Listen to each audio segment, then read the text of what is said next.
Vamos mergulhar em um dos períodos mais intensos e, sem dúvida, mais controversos da história econômica do Brasil. A gente está falando do milagre econômico, ali entre 67 e 74. Foi uma época de transformação absurda, um crescimento que deixou o mundo de queixo caído. Mas como isso aconteceu? E, mais importante, qual foi o preço? É o que a gente vai desmontar agora. Tudo começa com esse número aqui, 11,2%.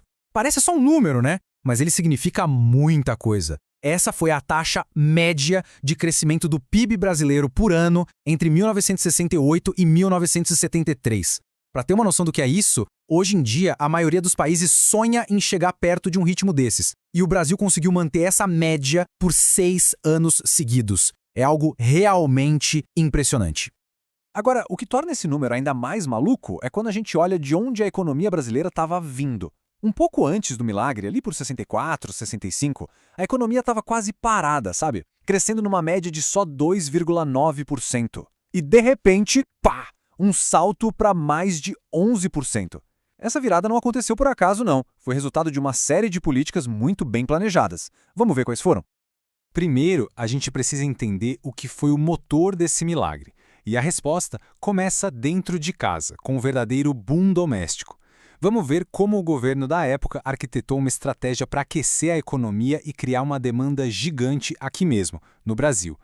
Basicamente, a estratégia interna tinha 3 pilares. O primeiro, o investimento público gigantesco em infraestrutura. Pensa em estradas, energia, telecomunicações, obras para todo lado. Segundo, crédito fácil e abundante, tanto para as empresas poderem investir mais, quanto para as pessoas físicas conseguirem comprar bens de consumo, como carros e eletrodomésticos. E terceiro, o governo tentou segurar a inflação, que era um problema antigo, com controles de preços. Mas, olha, só aquecer a economia por dentro não era o suficiente. Para sustentar um crescimento desse tamanho, o Brasil precisava se plugar no mundo. Então, junto com a estratégia doméstica, veio uma mudança radical na forma como o país lidava com os mercados globais. E aqui está a grande virada de chave. O Brasil meio que abandonou o modelo antigo, aquele de substituição de importações, sabe? Que na prática significava fechar a economia para proteger a indústria local. No lugar disso, o país adotou uma postura super agressiva para promover exportações, com o objetivo de vender produtos brasileiros para o mundo inteiro. Tá, mas como deixar os produtos brasileiros mais atraentes lá fora? Uma das principais ferramentas foi essa política aqui, um nome meio técnico, mini desvalorizações. A ideia era simples. Em vez de fazer uma grande desvalorização da moeda de uma vez, o que assusta o mercado, o governo fazia ajustes pequenos e constantes no câmbio. O resultado? Os produtos do Brasil ficavam sempre com um preço competitivo lá fora, o que ajudou a bombar as exportações. Claro que essa máquina toda precisava de muito combustível, né?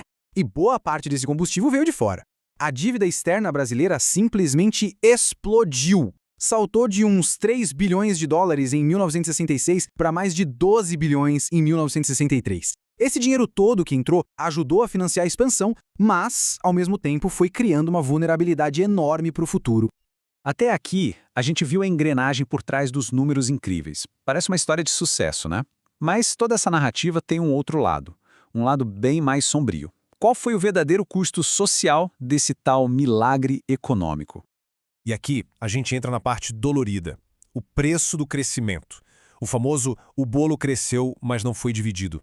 Porque o bolo econômico cresceu, e muito. A questão é que a forma como ele foi repartido é a parte mais crítica e, francamente, mais triste dessa história. Esses números contam essa história de um jeito muito poderoso. Pensa só, em 1960, os 5% mais ricos do país ficavam com cerca de 28% de toda a renda.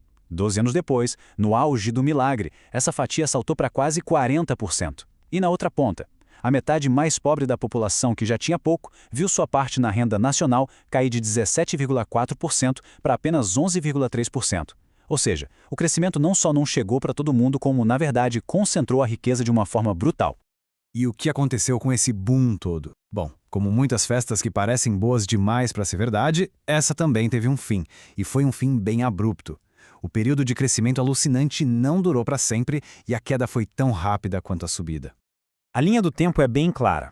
As políticas novas começam em 67. O boom acontece de 68 a 73. E aí vem o choque. Em 1973, a crise mundial do petróleo fez o preço da energia disparar. Isso atingiu em cheio a economia brasileira, que dependia muito de petróleo importado e de crédito de fora. E assim, o milagre acabou. Então, quando a poeira baixou, o que ficou para trás? Uma herança de duas caras. De um lado, sim, o Brasil saiu desse período com uma indústria mais moderna, mais diversificada e com uma infraestrutura muito maior. Do outro lado, herdou uma desigualdade social absurda e uma dívida externa gigantesca que acabou sendo a semente da grande crise dos anos 80, a chamada década perdida.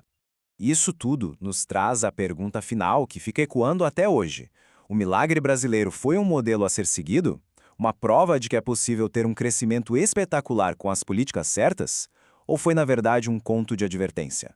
Um exemplo de que o crescimento a qualquer custo pode deixar cicatrizes sociais e econômicas que demoram décadas para sarar. A resposta, assim como a própria história, não é nada simples.